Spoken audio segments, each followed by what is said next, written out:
el rato que vamos a pasar juntos, la idea, primero, agradecer que me invitéis. Además, estoy entre amigos porque yo soy un despistado total. Yo quería ser pintor. Odiaba los estudios, tengo TDAH, soy disléxico. Desde luego, mi trayectoria académica no ha sido la más brillante del mundo.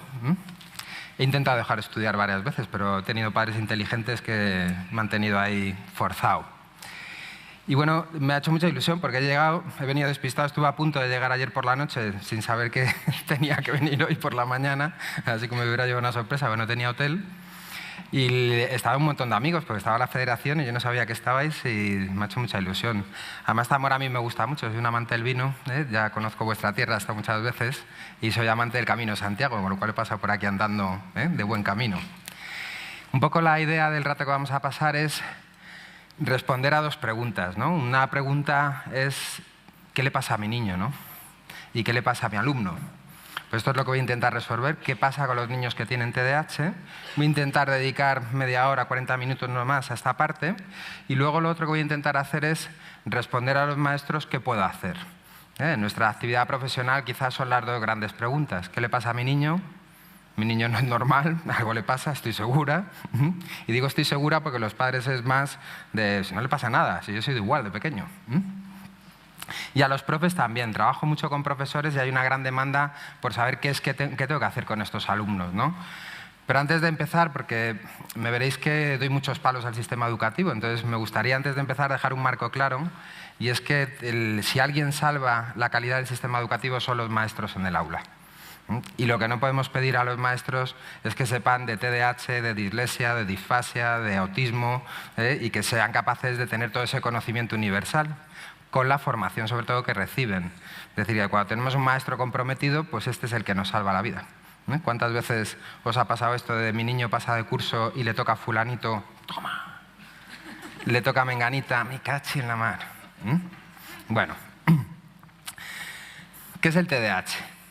Pues mira, el TDAH es un síndrome, es decir, que no es una enfermedad, y además cuando decimos que existe el trastorno por déficit de atención con hiperactividad, lo que significa es que no todas las personas que tenemos este síndrome tenemos trastornos.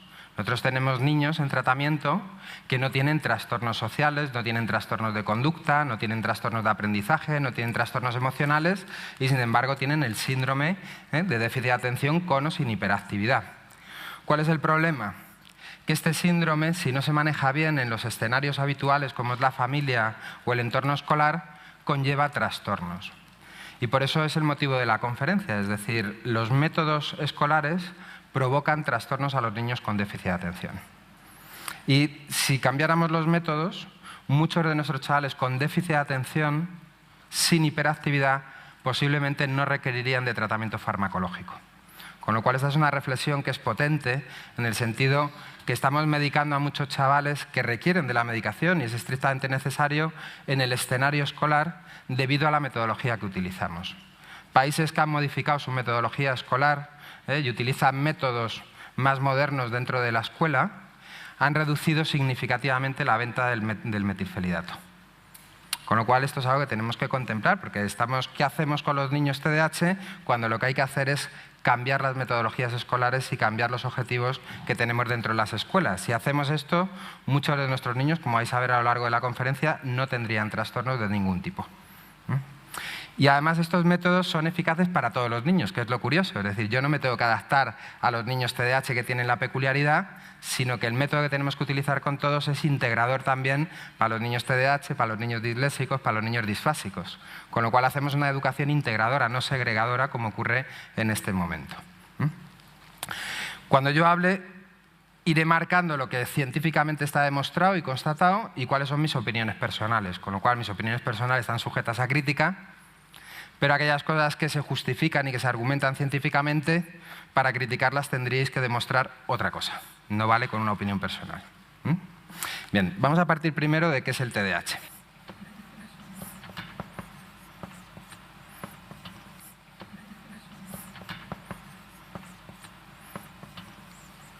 Esto que yo os dibujo aquí, esto es curioso. Estaba el otro día en Guadarrama trabajando con grupos de chavales y tenía a los chavales pequeños de 8 a 12 años y les dije, ¿qué es esto? Y todos dijeron, un cerebro. Estaba con el grupo de adolescentes y les dije, ¿qué creéis que es esto? Bien, esto es un cerebro. Imaginaos el cerebro puesto así. Tenemos 3 cerebros diferentes que conviven entre ellos. Tenemos un cerebro muy primitivo que lo llamamos el cerebro límbico, el cerebro emocional. Este cerebro viene de los primeros estadios de la evolución. Antes se llamaba cerebro reptiliano porque es muy parecido al cerebro que tienen los reptiles. Y en la evolución se produce un fenómeno muy peculiar y es que este cerebro reptiliano tiene la capacidad de producir emociones. Y de ahí viene nuestro cerebro límbico. La peculiaridad del cerebro límbico es que no tenéis control sobre lo que hace y por lo tanto, no tenéis conciencia de lo que hace y por lo tanto no tenéis ningún control sobre lo que hace. ¿Seréis conscientes de que no tenéis control sobre vuestras emociones? Tenéis la capacidad de controlar la conducta asociada a vuestra emoción, pero no la emoción. Básicamente este cerebro lo que hace es la producción neuroquímica. Y esta producción neuroquímica no es controlable, no tenéis ni idea de cómo se está produciendo. Luego tenemos un cerebro un poquito más moderno, que es el cerebro cognitivo, el cerebro pensante. Tampoco sois muy conscientes de los pensamientos. Es decir, la mayoría de pensamientos que tenéis no sois conscientes de ellos. ¿Cuándo sois conscientes? Cuando está trabajando el lóbulo frontal. Este es el cerebro Homo sapiens sapiens. Cuando hablamos del eslabón perdido, tenemos controlado en la evolución cómo ha evolucionado el cerebro emocional y el cerebro cognitivo, pero de repente aparecen unos marcianos, como todos los que estáis aquí sentados delante, que tienen el cerebro ejecutivo, el lóbulo frontal. Y esto es lo que nos define como especie. De 1,2 kg que pesa un cerebro, más de la mitad de ese peso es este cerebro. ¿Cómo actuaría el cerebro? Imaginaos que estáis viendo la televisión y el cerebro emocional, inconsciente, involuntario, os lanza una señal al cerebro cognitivo. El cerebro cognitivo reconoce la señal y dice, me hago pis. Y en 100-600 milisegundos, el tiempo máximo de reacción del cerebro y operaciones mentales, el cerebro pensante diría, vete al baño. Estoy viendo la tele, el cerebro emocional lanza una señal y dice, me pica la pierna. En 100 milisegundos, el cerebro pensante que dice, ráscate. Si no hay ninguna información que contraindique ese pensamiento, te vas a rascar. Pero ¿os habéis dado cuenta que a veces estoy viendo la tele, me estoy rascando y no soy consciente ni de que me picaba ni de que me estoy rascando? Y cuando me rasco el grano y me hago daño es cuando soy consciente que me estaba rascando. ¿Esto os habéis dado cuenta? No erais conscientes del pensamiento. Sin embargo, si yo te digo, oye, no te rasques que es una urticaria, vete al cuarto, vete a la cocina, te coges un hielo, te das con el hielo y te calmas el picor. 10 minutos después de que yo te dé esta instrucción, el cerebro emocional lanza la señal y dice, me pica la pierna. En 100 milisegundos el pensamiento, ráscate. Y 100-600 milisegundos después se activa el lóbulo frontal y en la memoria operativa, en la memoria de trabajo, recordaríamos la información, no te rasques que es una urticaria. Por lo tanto, este segundo pensamiento que se activa milisegundos después del primero me permite inhibirme. No actúo frente a mis pensamientos iniciales, me permite autocontrolar mi emoción, no actúo frente al picor y por lo tanto puedo establecer metas de forma consciente. Bien, cuando hablamos de un TDAH estamos hablando de personas que tenemos un problema hardware, software, wifi. Ahí es nada. Tenemos un problema hardware. La corteza prefrontal es una aglomeración de neuronas, como toda la corteza del cerebro, es una aglomeración de neuronas que tienen la peculiaridad de recibir en milisegundos las señales de información de nuestro cerebro emocional y nuestro cerebro cognitivo. Y en milisegundos son integradas en la corteza. La corteza decide qué sistemas ejecutivos tienen que activarse para coordinar, regular y controlar estos dos cerebros que son cerebros inconscientes, son más primitivos. Por lo tanto, nuestro lóbulo frontal es el director de orquesta del cerebro. Bien, las personas que tenemos hiperactividad tenemos un retraso en la maduración, en la evolución de la corteza prefrontal de un 30% respecto de nuestra edad cronológica. Por lo tanto, si yo tengo 10 años, tengo una evolución de mi corteza prefrontal equivalente a un niño de 7. Pero si tengo 16, tengo una corteza prefrontal equivalente a un niño de 11-12 años. Bien, esto antes se sabía por clínica. ¿Clínica qué significa? Cuando yo ponía a un niño a ejecutar tareas que requerían de operaciones frontales, las que vamos a ver ahora, pues observábamos que su capacidad de hacer estas operaciones ejecutivas correspondía con lo que esperábamos en niños un 30% más jóvenes. Descubre la doctora Mar Domingo, que es una española además, del Servicio del Gregorio Marañón en Madrid, hace un estudio y descubre que la corteza prefrontal, a través de las resonancias magnéticas, descubre que efectivamente la corteza prefrontal de las personas con TDAH tiene un espesor menor respecto a la evolución de lo que esperaríamos. Y además coincide en este 30% que estábamos viendo a nivel de síntomas. Ahora no tenemos muy claro qué significa esto. Os explico por qué. Porque la corteza prefrontal en un adulto es mucho más estrechita que en un niño. Con lo cual, si esa evolución, eso que estamos viendo en la corteza prefrontal de los chavales, es que es milímetros más estrechito de lo que esperaríamos, pues a priori dices, oye, pues tendría que funcionar como un adulto, ¿no? Pues bueno, no tenemos muy claro lo que significa, pero ahí está, la evidencia científica, ¿no? No solamente es a nivel de síntomas, sino que a nivel neuroanatómico ya hay evidencia científica de este retraso de la corteza prefrontal.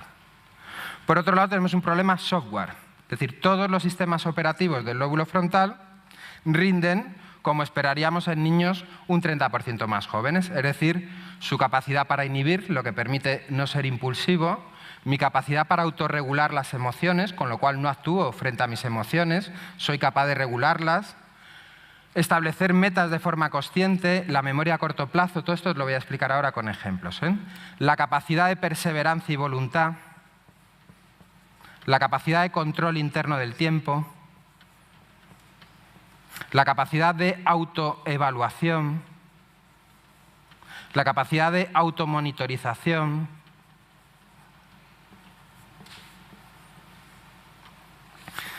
y la famosa concentración. Bien, vamos a ver cómo actúa el cerebro cuando tenemos esta afectación. Yo le digo a mi chaval que le prometo que me lo voy a llevar a montar en car. Y se lo digo el domingo cuando le estoy acostando. La semana que viene nos vamos a montar en car. 2 días después de que le he dado esta información, estoy hablando con él y estoy muy seriamente hablando con él porque me tiene cabreado por algo que me ha hecho en el cuarto de baño. Y estamos él y yo hablando de lo que pasa en el cuarto de baño y en plena conversación el cerebro inconsciente emocional, los CAR. Sistema cognitivo en milisegundos, ¿cuándo vamos a los CAR? Sistema ejecutivo en 100 milisegundos, si no tuviera el problema, se activa en la memoria operativa y empezaríamos a hablarnos dentro de la cabeza. Tío, cállate la boca, no pregunte lo de los CAR ahora, que está cabreado, como le preguntes ahora te va a decir que no, se va a cabrear más. Con lo cual, esta activación de información en mi memoria RAM, que está localizada en el lóbulo frontal, permite que yo pueda dialogar conmigo mismo para anticipar las posibles consecuencias de mis acciones. ¿Qué pasa con las personas que tenemos TDAH? Estoy hablando con el chaval, él sabe que yo estoy serio y en plena conversación, los CAR. Pensamiento, ¿cuándo vamos a ir a los CAR? Que me lo has prometido. Sistema ejecutivo no activa la memoria operativa en 600 milisegundos ninguna información que le advierta de la consecuencia y en plena conversación el niño te corta en seco y te dice que sí vamos a ir a los CAR. Y entonces, claro, les quieren matar. Porque me está vacilando. Bien. Esto lo que provoca es impulsividad. La gente piensa que la impulsividad es que los niños van acelerados en la cabeza y es todo lo contrario. Nuestro problema es un problema también de wifi. Es decir, los neurotransmisores que inundan el lóbulo frontal para activarlo y mantenerlo operativo el tiempo que sea necesario se liberan de forma carencial o excesiva. Es curioso también. Sabemos que cuando a un ratón le alteramos las hormonas que liberan la dopamina, si esa alteración la provocamos para que libere menos cantidad de dopamina, le provoco que sea un ratón hiperactivo. Pero si lo alteramos para que provoque más cantidad de dopaminas, también se genera un ratón hiperactivo. Con lo cual, tampoco sabemos dar respuesta a esto científicamente. La carencia de este neurotransmisor, tanto el exceso como la carencia, provoca el mismo fallo wifi en el lóbulo frontal. No se activa rápidamente el lóbulo frontal ni se mantiene activo mientras tengo que realizar operaciones con esta parte de mi cerebro. Y además, más curioso aún, es que si utilizo complementos de metanfetamina, es decir, los Concerta, que tienen parte de metanfetamina, regulo tanto la carencia como el exceso, otra incongruencia a nivel científica. No sabemos por qué se produce eso, ahora bien, se produce. Y la mejora en el paciente es muy significativa, en la calidad de vida del paciente y en la calidad de vida de la familia. Señores, no medicamos para que los niños aprueben en el colegio, ¿eh? La medicación es para regular la acción neurológica y permitir que estos cerebros puedan entrenar y desarrollarse con normalidad. El objetivo de la medicación no es que aprueben o dejen de aprobar, porque hay mucha pauta en profesionales no especializados con esto, que si el niño no va bien en la escuela y le estoy dando el metilfenidato, pues le retiro el metilfenidato porque ¿para qué? Bueno, pues esto no es así. Bien, la impulsividad tiene un coste importante. ¿Por qué? Vamos a pensar en la impulsividad desde el punto de vista social. Cristina, que es mi amiga, en el patio del colegio me dice que le gusta fulanito. Y 2 días después estamos un grupo de amigos en la clase esperando a que llegue el profe, estamos hablando de quién gusta a quién y mi cerebro emocional dice a Cristina le gusta fulanito. El sistema de pensamiento dice lárgalo. Pero el sistema ejecutivo dice, cállate la boca, tío, no digas esto, que se va a cabrear Cristina, que era un secreto, que se va a molestar.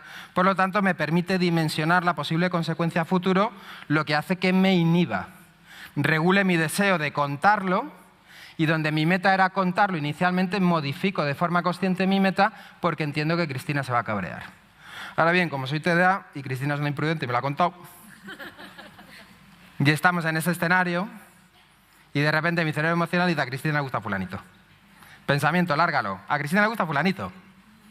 Y no hay ninguna información a nivel frontal que advierta a ese niño toda esta previsión de consecuencias que voy a tener con Cristina, con lo cual Cristina se cabrea conmigo. Y me lo dice, me ha molestado muchísimo esto que has dicho, que era un secreto y tal. ¿Qué es lo que pasa? Que Cristina 2 meses después me cuenta otro secreto.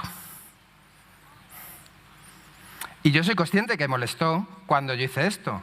Los niños con TDA saben los errores que han cometido y los recuerdan. El problema es que no los recuerdan en tiempo real, cuando esa información se tiene que activar en el momento. Lo recuerdan a toro pasado, ostras, otra vez lo mismo. Bien, a nivel de aprendizaje la impulsividad tiene un peso tremendo. ¿Por qué? Imaginaos que un niño estudia los papúes del norte de Australia van desnudos. Y la pregunta que le hacen en el examen es ¿cuál es el clima del norte de Australia? Para resolver esta pregunta hay que realizar una operación mental de alto nivel que se llama razonamiento lógico inferencial. Y entonces, ¿qué es lo que ocurre? Que cuando el niño está leyendo en el examen cuál es el clima del norte, según ha leído clima y norte, el sistema límbico me la sé, excitado. Sistema cognitivo en 100 milisegundos, frío. Los climas del norte son fríos. Y en 100 milisegundos el lóbulo frontal activa la memoria operativa y dice, ojo que van desnudos, ¿eh? Entonces, gracias a que se activa rápidamente la memoria operativa, el dato que tengo almacenado en el disco duro, digo, inhibe, no puede ser frío. Autorregula tu deseo de contestar. Por lo tanto, permite que el cerebro cognitivo trabaje filtrado, es decir, sin impulsividad, de forma reflexiva. Con lo cual el niño haría la operación mental. Pues si van desnudos, será que hace un clima caluroso, por lo tanto será que hace calor. Problema del niño TDAH. ¿Cuál es el clima al norte de Australia? Frío. Siguiente pregunta. Sí, porque no hay activación en tiempo real en su memoria operativa que le recuerde que ha leído que van desnudos, con lo cual actúa frente al primer pensamiento del sistema cognitivo. Ha cogido la información del disco duro, pum, la activa e inicia la acción. Y el niño no es consciente del error que ha cometido. ¿Qué tal el examen? Puta madre. Contestaba a todo, mogollón. Pum. Llegan luego, devuelven los exámenes y ha fracasado. Y ese niño no ha sido consciente de que ha cometido un error por impulsividad en la lectura del enunciado, no ha terminado de analizar la información, creía que ya sabía lo que tenía que hacer y ha contestado una pregunta que no le preguntaban. Había 2 partes en un enunciado, contesta la primera parte y después de 1 minuto y medio de contestar la primera parte, el lóbulo frontal no dice ¿dónde vas, campeón? Que queda una segunda parte. Ha dejado media pregunta sin hacer. El imprudente del profe no ha advertido que había 2 preguntas detrás del folio, él ni lo ha visto. Bien. La mayoría de las operaciones mentales que definen nuestra capacidad intelectual dependen del uso y del entrenamiento, no de la genética. Por lo tanto, las personas que tenemos déficit de atención con hiperactividad debido al fenómeno de impulsividad, entrenamos mucho menos las operaciones mentales de alto nivel. Es decir, cuando tenemos niños que no les podemos medicar por diferentes razones de incompatibilidad, nos encontramos, cuando vamos controlando su evolución neurocognitiva, nos encontramos que van perdiendo competencia, no pierden capacidad. Me explico. Yo puedo tener una capacidad extraordinaria para correr la media maratón, 20 kilómetros. Si llevo 5 años sin correr, mi competencia muscular, mi competencia de resistencia, etcétera, no va a estar en condiciones para llevarme al tope de mi capacidad. Estos niños pierden competencia, no capacidad. De hecho, muchos la recuperan más adelante. Pero claro, la impulsividad hace que haya un montón de operaciones mentales de alto nivel que ni siquiera llegan a activarse porque queda interrumpida la operación neurológica en estadios anteriores. Bien, a nivel social, pues lo que he explicado con el ejemplo de Cristina. La impulsividad también puede generar muchos problemas de tipo social. Luego el problema de autocontrol emocional. El sistema de regulación emocional, como os digo, no podemos controlar la producción de las emociones. Es decir, si yo os invitara a tomar un platito de gusanos de seda frito, ¿qué tal la emoción? ¿Cierto? Lo que yo puedo hacer es autorregular esa emoción para controlar mi conducta en función a la emoción, pero no puedo controlar la emoción. Si la emoción es muy potente, entonces vamos a tener un problema. Súbete conmigo. Venga, que como tenemos confianza... Hombre, hemos comido juntos, macho. ¿Qué te creías? ¿Que te iba a salir gratis lo de comer juntos? Venga.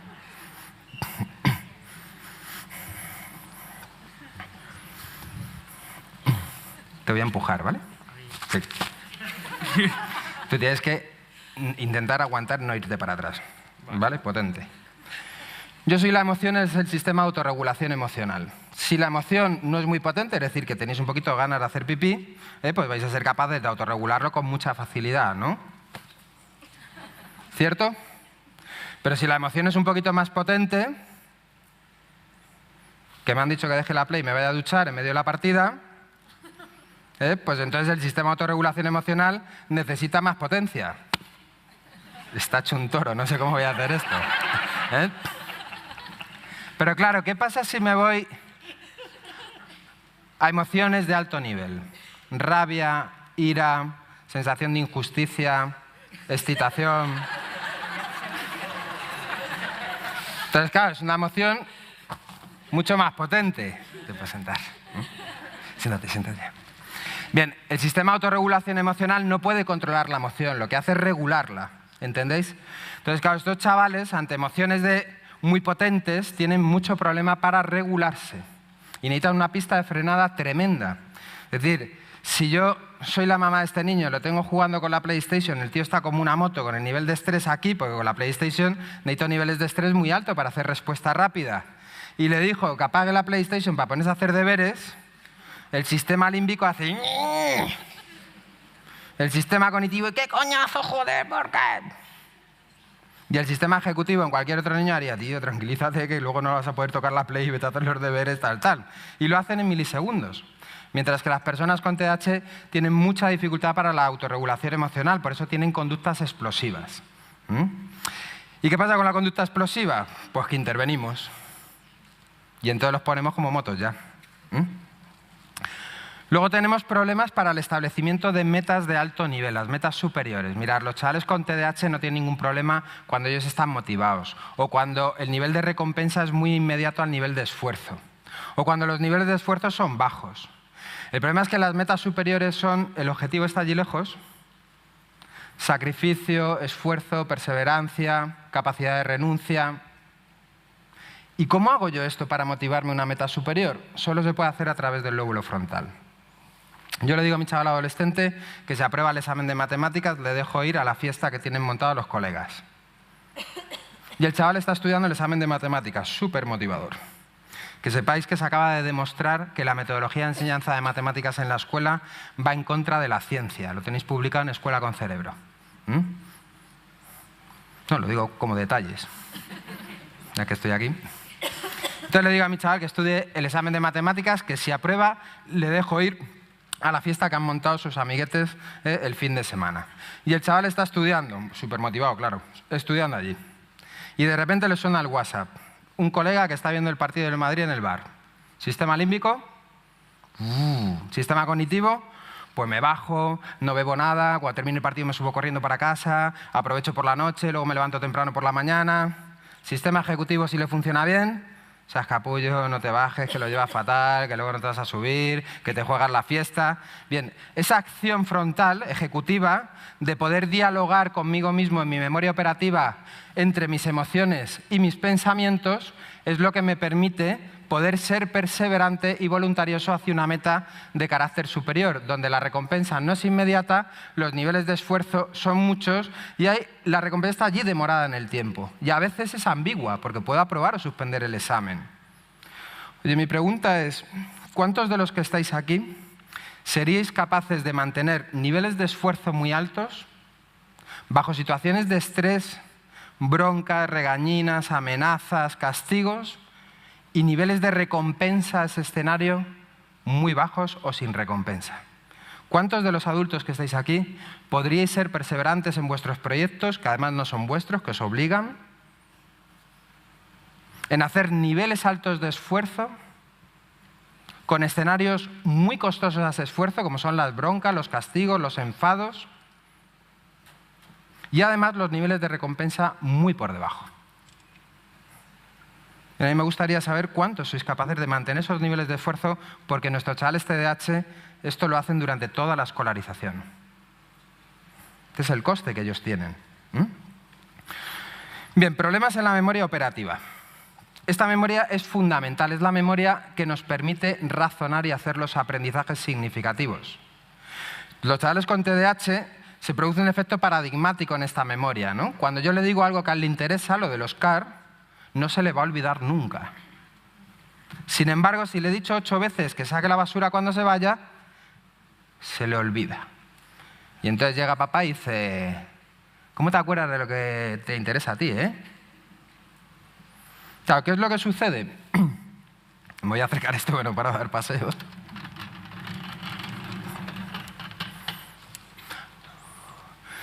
¿Qué es lo que sucede? Bien, esta memoria, la memoria operativa, uno de los neurotransmisores nucleares de esta memoria de las redes atencionales, de las redes de memoria operativa, es la noradrenalina.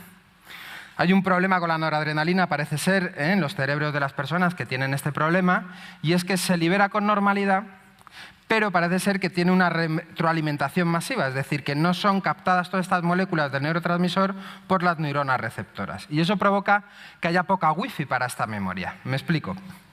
Yo saco a mi chaval del cole y le digo que por favor se quite los zapatos al llegar a casa, que fíjate cómo van, que como entra así con los zapatos se queda sin play el fin de semana. Memoria operativa, zapatos al llegar a casa. Por el camino, 10 minutos andando, vamos hablando de qué tal el examen, qué deberes tiene, qué ha comido hoy en el cole, saludamos a una vecina, mira qué coche como mola. Y 10 minutos después de que le da la información, quítate los zapatos, no me cabres, abro la puerta de casa. Sistema límbico, me hago pis. Sistema cognitivo, vete al baño. Y sistema ejecutivo, en 100 milisegundos, activa un recuerdo de hace 10 minutos de tío, quítate las zapatillas que te van a regañar, te quedas sin play. Niño con déficit de atención. Al haber una carencia de noradrenalinas, lo que ocurre a nivel neurológico es que cada vez que se activa un archivo RAM, minimiza el anterior. El niño no se olvida, no lo tiene activo en ese momento, en tiempo real. Con lo cual yo le digo, tío, quítate las zapatillas, no me cabres, que te conozco. Oiga, mira cómo mola el coche. Fuera zapatillas.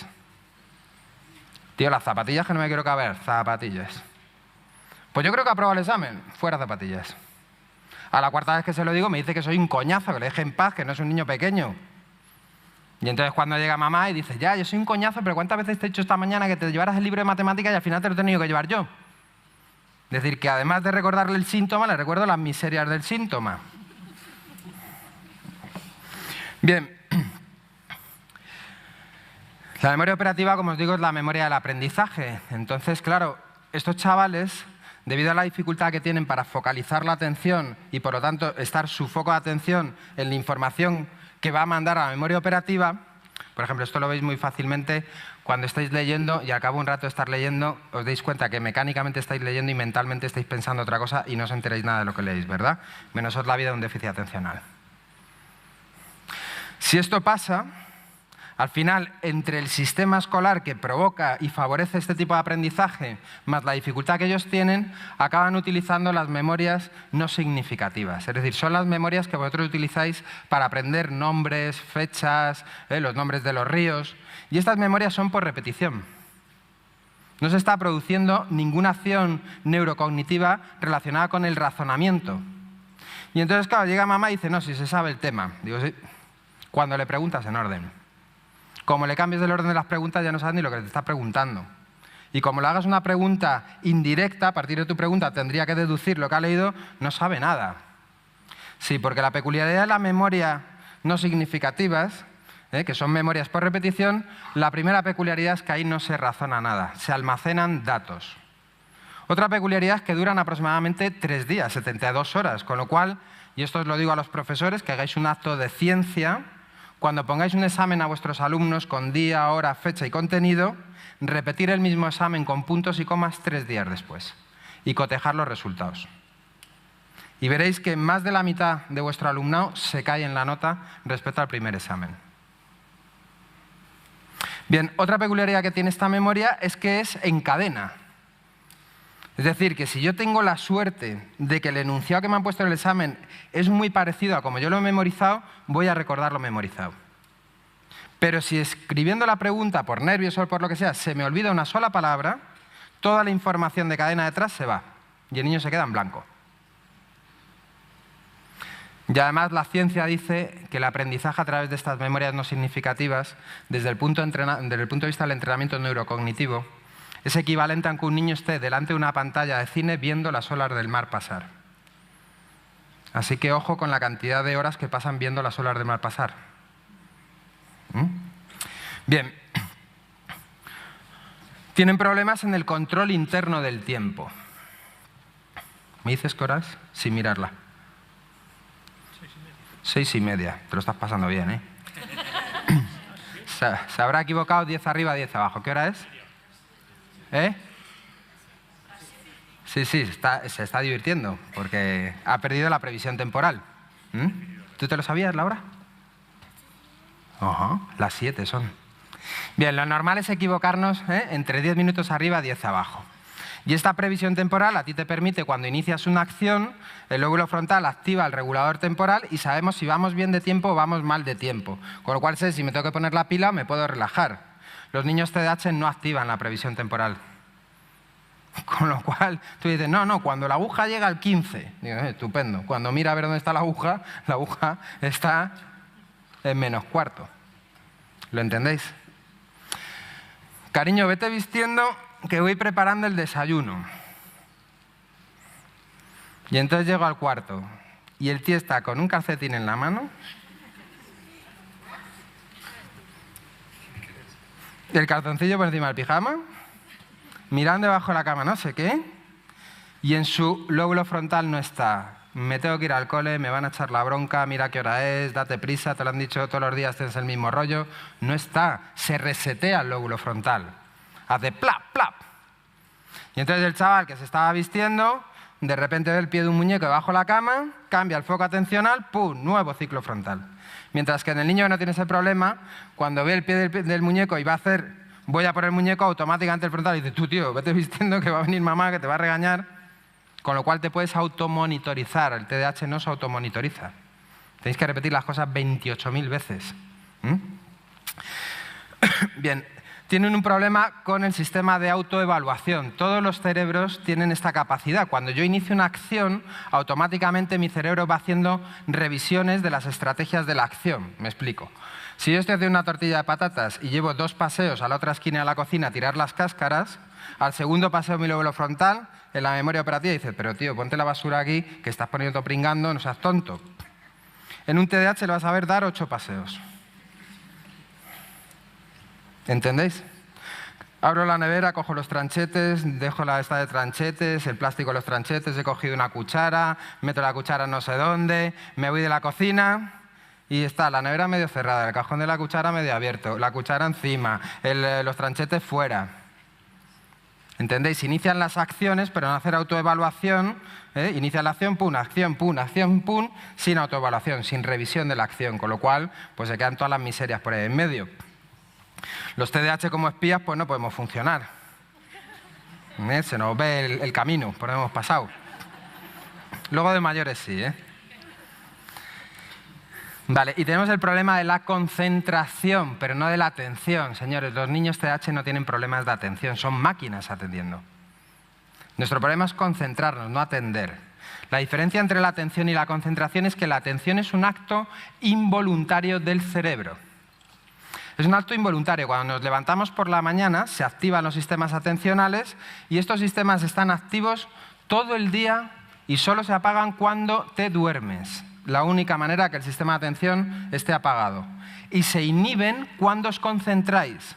Si yo me concentro, el sistema de atención se inhibe para que no me distraigan los estímulos del ambiente.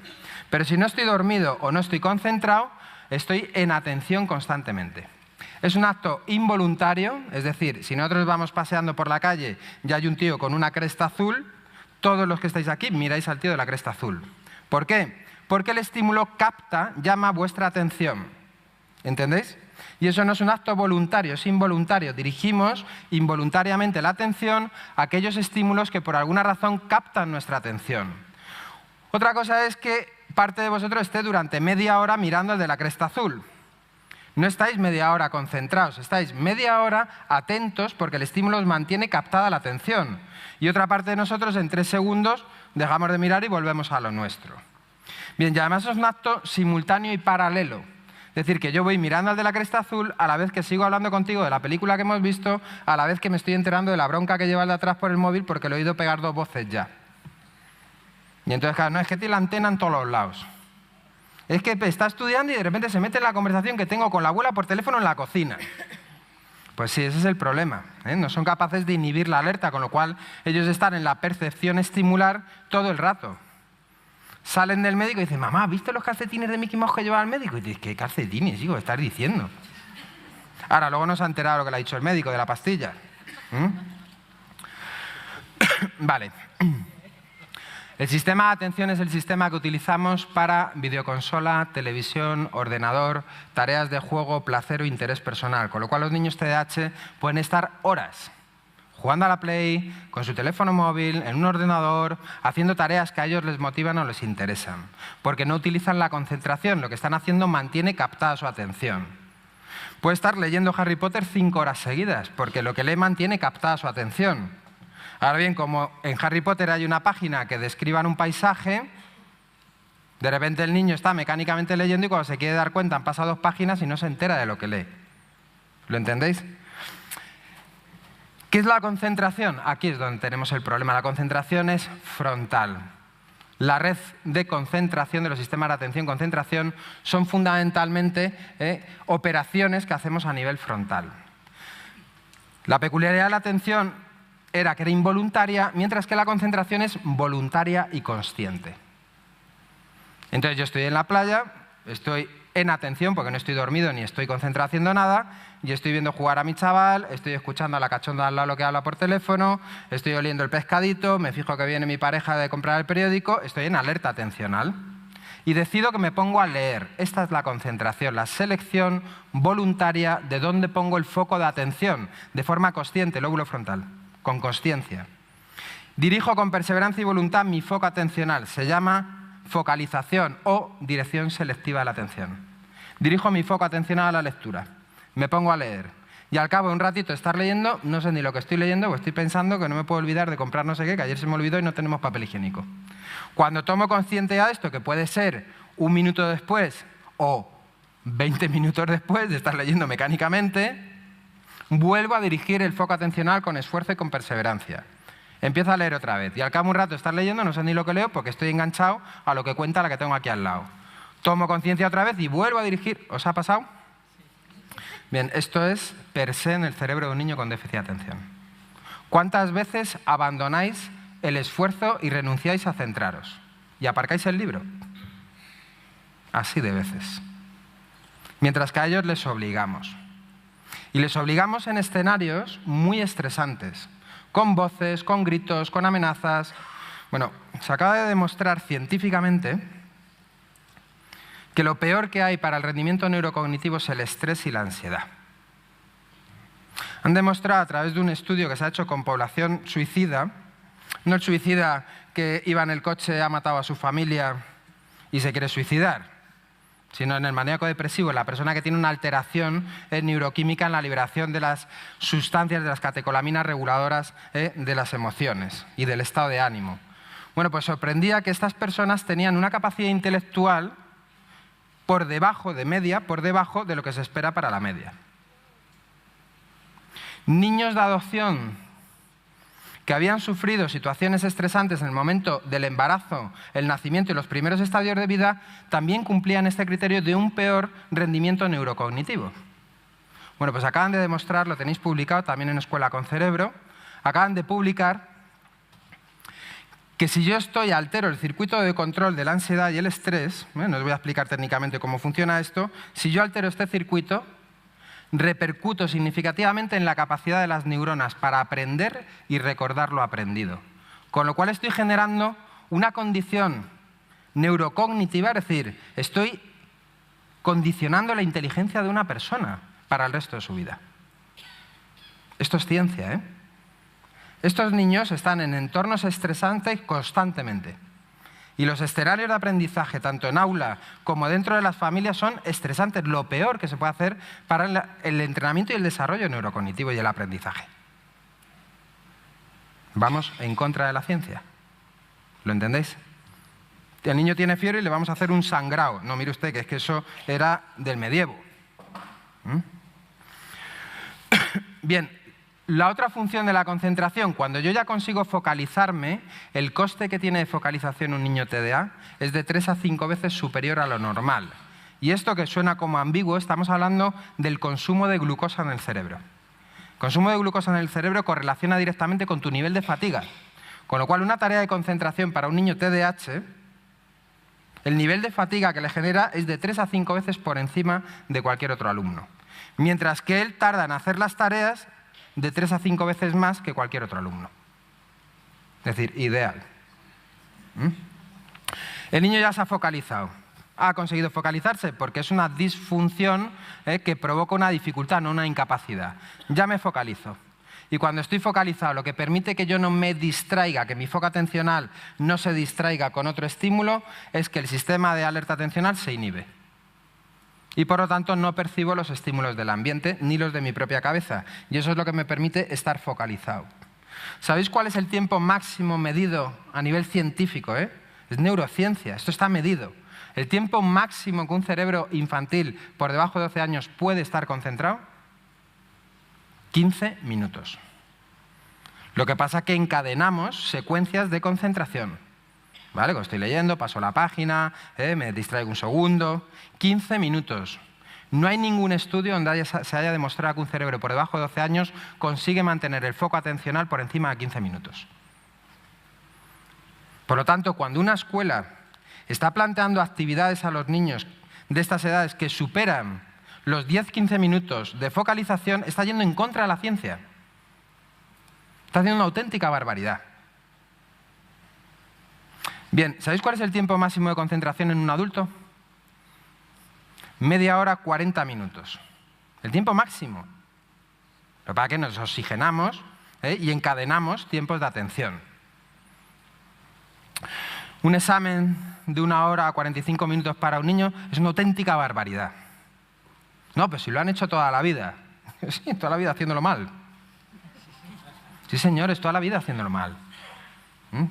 Porque la neurociencia dice que no podemos hacer una metodología de examen con niños menores de 12 años donde tengan que estar ni 20 minutos ejecutando una tarea de examen, cuando además tienen niveles de estrés ante eso. Es una barbaridad. No solo con los TDAH. Y esto es la hiperactividad. Bueno, otros métodos son posibles. Científicamente muchos de ellos ya están validados y se aplican en otros países con un nivel de eficacia muy alto. Y es de lo que vamos a hablar ahora. Vamos a ver, tenemos una escuela que tiene su origen antes de la Revolución Francesa. ¿Cuántas personas hay aquí que superen los 60 años? Por favor, levantar la mano. Las mujeres no hace falta. Lo digo por lo de la discreción de la edad de las mujeres. Bueno, ¿hay personas que habéis superado los 60 años aquí? Bien, pues la escuela que vosotros vivisteis son la misma que viven vuestros nietos. Pupitres, niños sentados. ¿Cuánto tiempo creéis que dedica un maestro de primaria a vomitar información? Vomitar datos. ¿Cuánto tiempo de una sesión de 45 minutos creéis que un maestro de primaria se dedica a vomitar datos? 50 y tantos % de la sesión, un maestro de primaria está vomitando datos, información. ¿Cuánto tiempo creéis que un maestro de secundaria está en una sesión de 45 minutos de aula vomitando datos? El 60 y tantos % del tiempo de un maestro de secundaria, el maestro está vomitando datos, información. ¿Cuánto tiempo creéis que un maestro de bachillerato está vomitando datos? El 90% de la sesión. Y además a toda leche porque el curso es cortito y viene la selectividad y... Bien, la información está en Internet. La información está en Internet. No tiene ningún sentido que la escuela sea un escenario de transmisión de información, de datos. Ningún sentido. En el siglo XXI esto no tiene ningún sentido, señores. Esto tenía sentido en las escuelas industriales cuando la información la atesoraban las instituciones educativas. En el momento que la información está en red, y además mucho mejor organizada de lo que podría organizar cualquier institución educativa. Bien, ¿por qué os digo esto? Porque una de las revoluciones en educación ahora mismo es Khan Academy. ¿Conocéis Khan Academy? ¿Os suena? ¿Lo habéis visto alguna vez? Bueno, Khan Academy es un broker de la Bolsa de Nueva York que ayudaba a sus sobrinos dándoles clases de apoyo a través del Skype porque vivían en otro estado. Este hombre tuvo mucha carga laboral en un momento y entonces no podía quedar con frecuencia por Skype con sus sobrinos y entonces lo que les dijo, oye, me mandáis un email diciéndome lo que tenéis que estudiar. El tío les buscaba vídeos en el YouTube que tenían la información de lo que tenían que estudiar, les mandaba estos vídeos, estos paquetes de vídeos con 2 columnas de información. Decía, cuando veáis los vídeos tenéis que atender a esta información, que es la relevante, la negrita del libro de texto. Que para el TDAH además está muy bien, porque le digo que la información relevante está en el minuto 1, 3 segundos de este vídeo, en el minuto 2, 4 segundos de este otro, y además el chaval puede revisar la información tantas veces como necesite. Pero no solamente eso, sino que la neurociencia dice que el procesamiento de información en el cerebro es más potente cuando la información es captada a través de multicanales sensoriales. ¿Entendéis? Y además, el aprendizaje significativo es si esa información está contextualizada. Es decir, ríos y afluentes. Aquí tienes el mapa, los ríos y los afluentes. Luego aquí tienes el mapa sin los ríos y los afluentes para que los localices. ¿Qué os parece? Totalmente descontextualizada la información. Ahora bien, chavales, vamos a preparar un viaje multiaventura en el que tenéis que contratar el rafting, el cañoning, la escalada, no sé qué, no sé cuántos. Hay que ir por estas provincias, hay que pasar por estos ríos, hay que contratar las pensiones. Es decir, contextualizo la información en una actuación ecológica, con sentido. Bueno, pues esto la neurociencia dice que es como hay que aplicar el proceso de enseñanza-aprendizaje en un aula. ¿Lo entendéis? Decía Confucio, me lo contaron y no lo entendí. Lo vi y lo entendí. Lo hice y lo aprendí. Metodología actual en nuestro sistema educativo. Vuelco información. Clase práctica de cómo se hace la tortilla de patatas. Vuelco la información. Necesitáis patatas, sartén, aceite, bla, bla, bla, bla, bla. Tomar la información. ¿Es relevante la información? La información es relevante porque necesitamos información para realizar operaciones y hacer tareas. Pero la información es una excusa, no es el objetivo. Ahora te cuento el proceso, segunda parte del sistema y de la metodología escolar. Mirar, cortamos las patatas, las cortamos en trocitos o en cuadraditos o en laminitas, no sé qué, las reservamos, ponemos el aceite, te cuento todo el proceso. Y ahora llega el sistema de evaluación. Dime, pregunta número 1, ¿qué necesitas para hacer una tortilla de patatas? Pregunta número 2, ¿cómo se hace la tortilla de patatas? ¿Creéis que ahí hay algún proceso de aprendizaje? Pues no lo hay. La única manera que yo tengo de saber si un niño ha adquirido el conocimiento es haciendo una tortilla de patatas. Y ese es el examen, hacer una tortilla de patatas. Claro, yo puedo ser un maestro un poquito moderno y le pongo un vídeo a Arguiñano haciendo la tortilla de patatas, es decir, lo vi y lo entendí. Pero ¿cuántas veces veis en la tablet platos y los hacéis y no salen y lo tengo que volver a hacer y aprender haciendo, ¿verdad? Bien. Esto es un problema importante porque, como os decía, la información no tiene valor nada más que como un disparo. Y los chavales no tienen que estar en clase perdiendo el tiempo recibiendo datos. Khan Academy lo que ha demostrado es precisamente esto. Cuando este hombre, Khan, manda los vídeos a sus sobrinos, en un mes y medio había 1.200.000 usuarios de los vídeos de Khan en Estados Unidos, porque lo colgaban en el Facebook. Hoy Khan Academy es un sistema que es de la fundación Bill Gates, es decir, un inútil, un tío poco visionario, poco inteligente, que destina el dinero de su fundación a chorradas. Hay 42 millones de usuarios de los vídeos de Khan Academy y ha generado, os invito a que veáis un vídeo que tenéis en internet que es TED. Si metéis TED Khan Academy, TED es una plataforma que se crea en Estados Unidos para que los grandes emprendedores que han tenido ideas transformadoras, una vez que esa idea ya ha demostrado la eficacia, ya ha sido universalizable, es decir, viral, en TED estos tíos en 20 minutos os cuentan cómo ha sido la idea, cómo se ha desarrollado y a dónde ha llegado. Khan Academy es una de las revoluciones ahora mismo en metodología escolar. Ha generado varios valores muy relevantes. Muy relevantes. La calidad educativa en España, según los últimos informes PISA, es decir, los 3 que tenemos, la calidad educativa en España se salva, es decir, los niños españoles que llegan a la media de la OCDE en educación, ojo, PISA es muy criticable en muchas cosas, voy a dar este dato, pero hay que entender que PISA es muy criticable por muchas razones, no es el tema, pero dice, la calidad educativa de los chavales españoles, los que llegan al nivel medio de la OCDE, dependen de 2 variables. Primera variable, que los padres sean licenciados y tengan 500 libros en casa. Con lo cual daba igual que el niño estuviera en un colegio público de una zona más deprimida, tal, que si cumplían el criterio de padres licenciados 500 libros en casa, estaban dentro de las medias de la OCDE. ¿Qué es lo que pasa? Que en los colegios de alto standing pues se aglutinan más alumnos que cumplen este criterio de sus padres, claro. ¿Entendéis? Segundo criterio por el que se demostraba la calidad educativa de nuestro país, que no tenía que ver ni con las políticas educativas, ni con las instituciones, ni con la aplicación de los procesos de enseñanza-aprendizaje. Eran los maestros. Y los maestros era lo que salvaba la calidad educativa en el aula. Ahora bien, yo siempre os digo una cosa que tiene cierta parte de demagogia. Si hay diplomados o licenciados aquí, os invito a que en 30 segundos hagáis esta reflexión. Un diplomado han pasado por su vida unos 70 maestros y en un licenciado han pasado unos 100 y pico maestros a lo largo de su vida académica. Yo os invito a que en 30 segundos intentéis pensar en aquellos maestros que fueron transformadores para vosotros.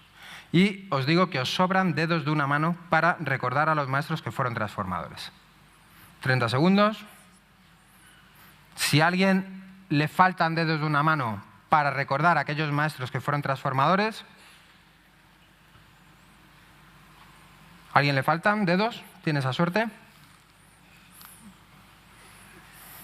Bien, otra cosa que dice la ciencia es que la clase magistral, que es lo que estoy haciendo yo hoy, la clase magistral no es una buena metodología para la enseñanza-aprendizaje, de hecho es un desastre, excepto cuando se cumplen estos criterios. Que la persona que está dando la clase magistral tenga un nivel de conocimiento extraordinario, su nivel de motivación y su capacidad de comunicación. Y luego hay otra variable que se está estudiando que es la motivación del alumno para aprender. Pero si tienes estos 3 peculiaridades en una clase magistral, la metodología de clase magistral no solo es eficaz, sino que es muy eficaz. Claro, cuando la gente habláis de la educación finlandesa, de la Finlandia, el primer país del mundo en educación, bla, bla, bla, que sepáis que Finlandia no hace nada diferente a nivel de método que nosotros. ¿Sabéis cuál es la diferencia de la educación finlandesa? Que tienen el mismo método.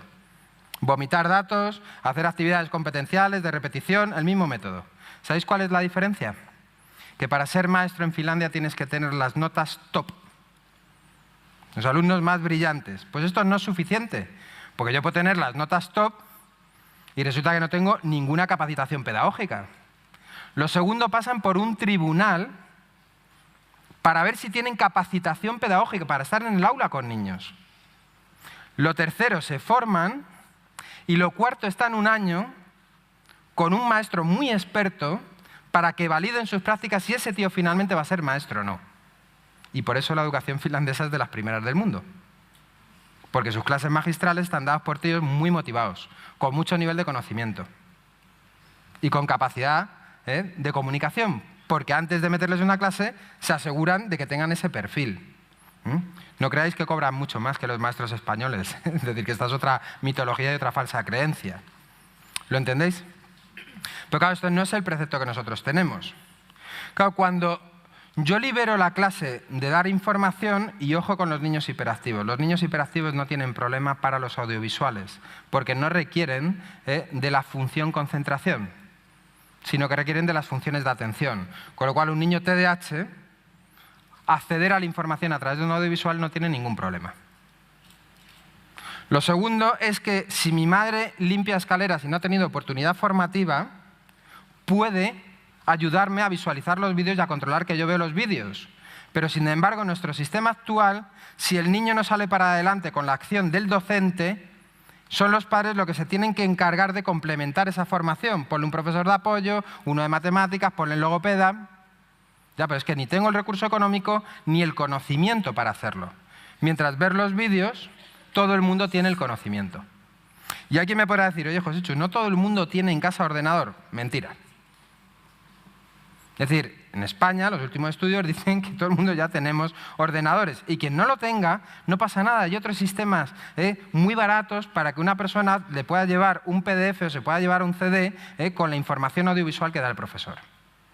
¿Lo entendéis? ¿Qué significa esto? Que en casa no se hacen deberes. Porque además los deberes tienen muy poco valor desde el punto de vista del entrenamiento neurocognitivo. La ciencia demuestra este acontecimiento. 20 ejercicios de matemáticas. Estupendo. En vertical, además. Bueno, pues sabemos que el cerebro no aprende así. ¿Creéis que un niño aprendería a abrocharse los zapatos, los cordones de los zapatos, si yo le tengo durante 3 días, 4 horas abrochando, desabrochando, abrochando, desabrochando? El cerebro aprende, es decir, para que los diferentes software encuentren a sus socios específicos para hacer una red neural que realiza una operación, necesitamos de 6 a 9 meses. La ciencia dice que esto no tiene ningún valor, la repetición de tareas. Lo que tiene valor es el entrenamiento en horizontal durante esos 6-9 meses, para que el cerebro reconozca a sus socios, se conecte, afiance las conexiones, genere mielina, consolide la conexión y se realice el aprendizaje y quede consolidado. Por lo tanto, se produce este fenómeno que todos conocéis de en clase no se habla. Y todos hacíais en clase no se habla, en clase no se habla, en clase no se habla, y todos acababais clase, no, habla. ¿Entendéis? Hay una curva de rendimiento neurocognitivo. Por lo tanto, los niños TDAH, pero todos los niños, lo que determina, familia de un niño TDAH, lo que determina el tiempo de trabajo, de estudio de un chaval TDAH en su casa, no es la cargabilidad de los deberes que mandan los profesores. ¿Me explico? Yo dedico 20 minutos a las matemáticas, media hora. Y el tiempo, o sea, la cantidad de tarea, de volumen de tarea que a mí me dé tiempo a hacer en esa media hora, ese es el trabajo que hay que hacer. Y al siguiente contenido. Y muchos estaréis pensando, ya, pero el profesor lo pide, ¿cómo va a ir sin los deberes? Muy bien, fusílaselos. Sí, si son pequeños, hazlo de forma más que no se note. De 5, de 7, pon tal. Y si son mayores, ser cómplices de vuestros chavales, no ser cómplices de un sistema que está equivocado y que va en contra del conocimiento científico. La publicación de este estudio lo hace Russell Barkley, es uno de los estudios más potentes que hay en ciencias, en neurociencias, y es alucinante, nadie había estudiado el fenómeno de la tarea de repetición como deberes para el proceso de enseñanza-aprendizaje. Y es erróneo, está basado en una falsa creencia. Por lo tanto, que haga 1 o 2 ejercicios